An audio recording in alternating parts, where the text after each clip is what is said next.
Hello everyone, this is Zoro Recaps here, and today we're going to be talking about a science fiction film called Inuyashiki. Be ready for some spoilers ahead. Ichirō is a middle-class man who bought a new house for his family, but they don't seem to be very appreciative of his efforts, complaining how it's smaller than all the houses nearby. The father bought sushi for the family to celebrate, but they don't want any takeouts and instead go to a restaurant without their old man. Ichirō has no choice but to enjoy the celebration by himself. At work, his boss complains about his new project that's trying to sell energy drinks, which is making the company lose a lot of money. Ichirō apologizes publicly, while his manager yells at him in front of all his co-workers. He goes home after a tough day, only to see some thug stealing from a man similar to himself. Ichirō turns around in fear, only to be spotted by his daughter, who blames him for being a coward. While sitting outside his house, Ichirō finds a stray dog abandoned by her master, walking toward him. Her name is Hanako, and the main character feels a kinship with her right away. The wife sees her husband with the dog and immediately tells him to get rid of her. She hands him a report about his recent medical examination, which requires him to do further testing. Ichirō receives terrible news from the doctor, who tells him that he has stage 4 cancer and only about 3 months to live. He tries calling his wife about the news, but she chooses to ignore him. Ichirō calls his daughter, but she also ignores his phone call. At dinner time, he tries telling his family about his medical condition, but they're too engulfed in themselves and continue to blame the father for every little mishap. The wife demands her husband to get rid of the dog, while paying no attention to the pain in her husband's eyes. Ichirō walks his pet out into the streets and wonders if his family will even cry for him after hearing the terrible news. He apologizes to Hanako and tries to leave her behind, but she continues to follow him everywhere he goes. After failing to leave his loyal companion, Ichirō realizes that Hanako is the only thing in this world that cares about him, and apologizes profusely for abandoning his friend. He sees another man named Hiro contemplating while sitting in the park, and both of them look up as they see a bright light heading their way. An object hits them with blinding speed, and Ichirō loses consciousness while strange creatures surround him as Hanako barks continuously. He wakes up in the morning, finding his dog beside him, and surprisingly, he has somehow regained perfect vision without his glasses. Ichirō goes home for breakfast, only to find that he cannot taste any of the food, and feels extremely thirsty while drinking water from the fountain. He goes to his room, only to see that smoke is coming out from his left hand. It then turns into a large rifle, and shoots what appears to be the soup he drank earlier. His whole body begins transforming and opening everywhere, showing mechanical parts underneath the skin. Ichirō manages to pull himself together, just as his wife walks into the room. It turns out that Ichiro's daughter, Mary, goes to the same class as Hiro, the man who was with Ichirō last night. Hiro goes to his friend Choco and decides to show him the power he obtained from the encounter, shooting a bird from a distance with his fingers. Hiro then takes his friend to an underground parking lot, where he demonstrates the ability to control cars with his mind, and proceeds to reveal his mechanical body from underneath. At the same time, Ichirō leaves work and sees an injured pigeon on the floor. He holds the animal in compassion and, surprisingly, is able to heal it to full health and send it flying again. He hears another voice of suffering from afar and quickly arrives at the hospital, where a boy is close to dying from a terminal illness. Ichirō puts his hand on the boy and manages to bring him back to health, just like the pigeon. Seeing the mother reunite with her son, he goes home smiling, knowing that he saved someone's life.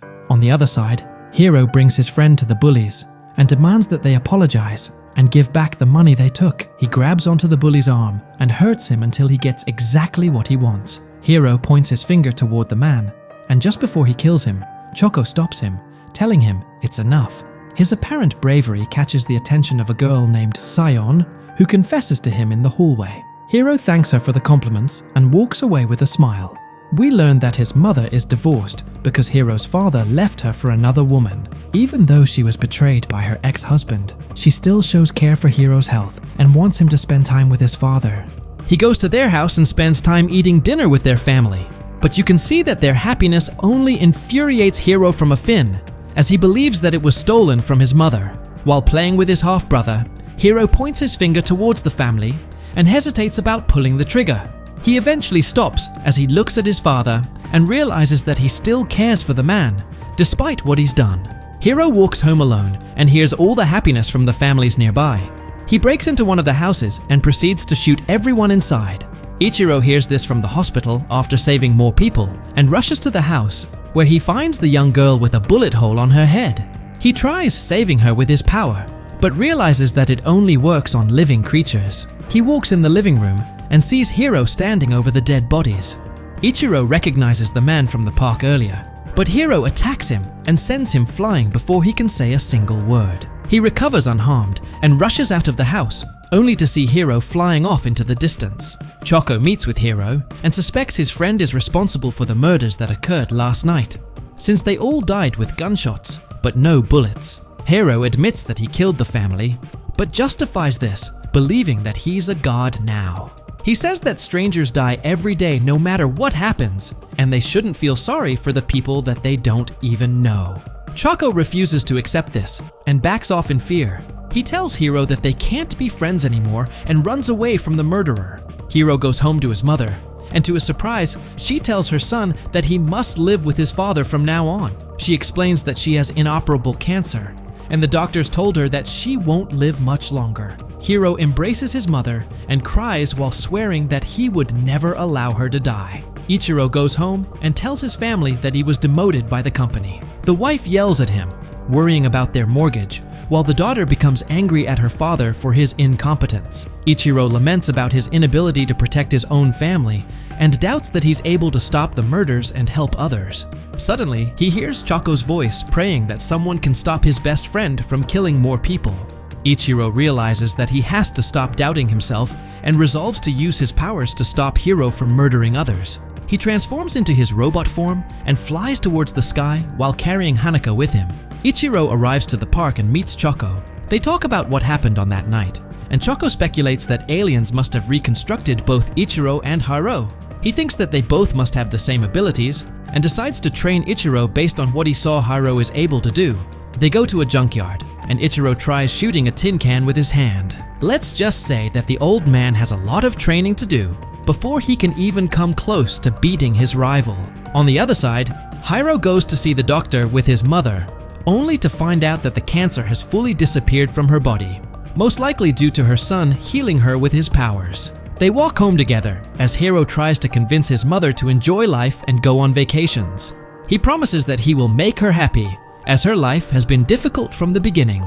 Their happiness doesn't last, however, when they're visited by a group of police officers demanding to question Hiro about the murders. He runs off immediately while his mother screams for his name. Hiro tosses the police officers around like ragdolls and sprints onto the parking lot. He uses his powers to kill 3 of the officers, while others fire at him with no effects. Hiro jumps down from the stairway and proceeds to fly away from the area. The news of his escape travels quickly through the media, and Hiro quickly becomes a fugitive with nowhere to hide.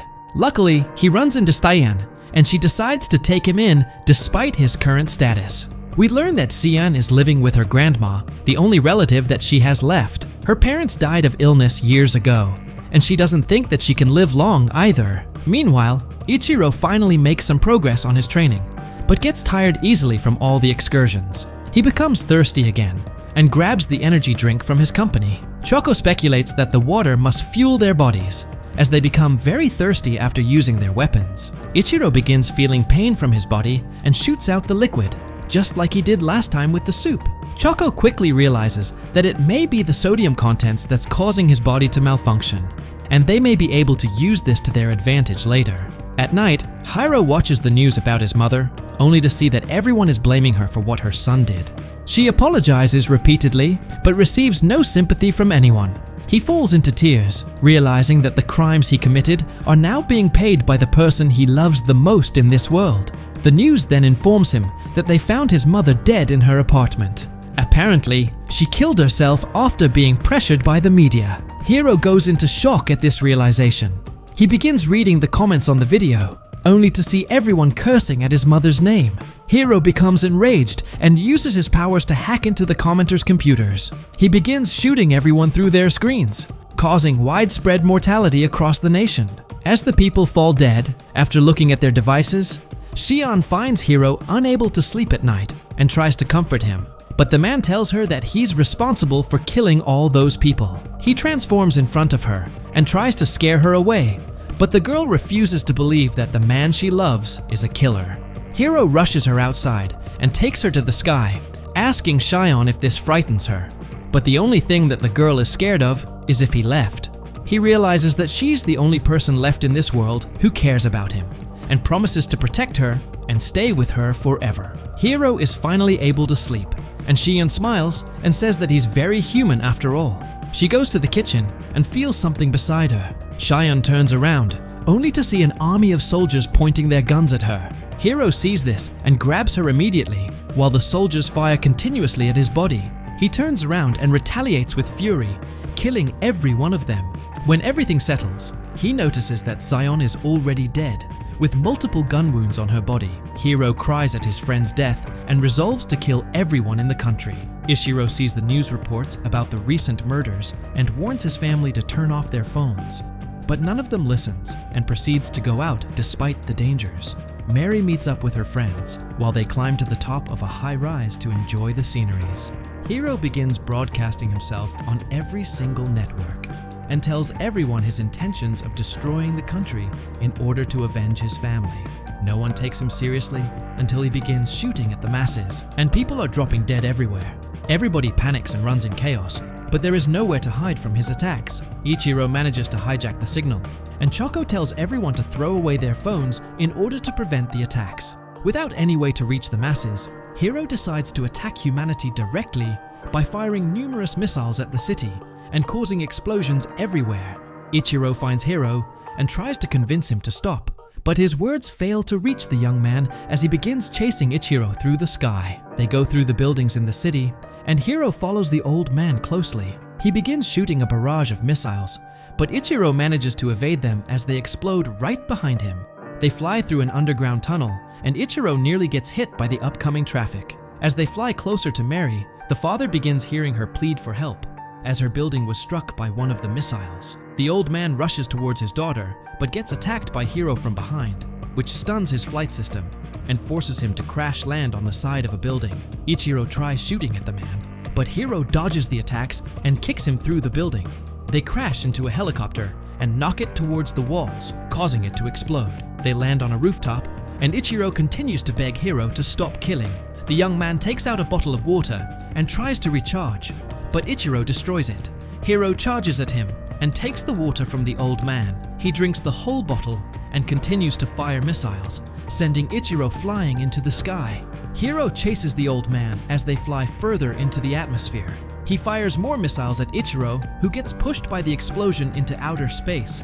Hiro punches him and takes this opportunity to grab the old man, planning to finish the fight with a final attack.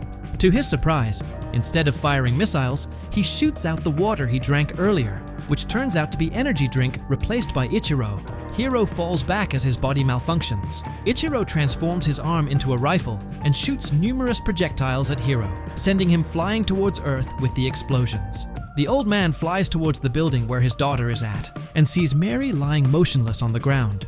He tries everything in order to resurrect her and manages to bring back her breath. They embrace each other as tears fall from the old man's eyes. Suddenly, he gets kicked from the side, which sends him flying to the walls. It turns out that Hiro survived the fall from earlier and returns to take his vengeance. He learns that Mary is the old man's daughter and begins attacking her, shooting her stomach as Ichirō interferes. Hiro punches the old man around like a rag doll and continues to beat him in front of his daughter. He grabs Mary and takes her to the edge of the building. Hiro wants the father to experience the same despair, which he feels every moment, and throws the daughter off the building. Seeing his family about to get killed, Ichirō charges all his energy and flies towards Hiro. He crashes into the man and breaks off his arm. While flying towards his daughter, Ichirō charges downwards and sees that Mary is still falling. He reaches out on the girl and manages to catch her right before hitting the ground. Mary wakes up after being healed by her father and realizes that her old man is a superhero. She sees him fly off as he rushes to save as many people as he could. Although the government has confirmed Hiro's death, they haven't really found his body on site, only shards of metals of unknown origins. Ichirō continues to have dinner with his family like everything is normal, but his daughter now sees that her father is a true hero. Choco goes home and, to his surprise, sees the hero is still alive, but missing an arm after the fight.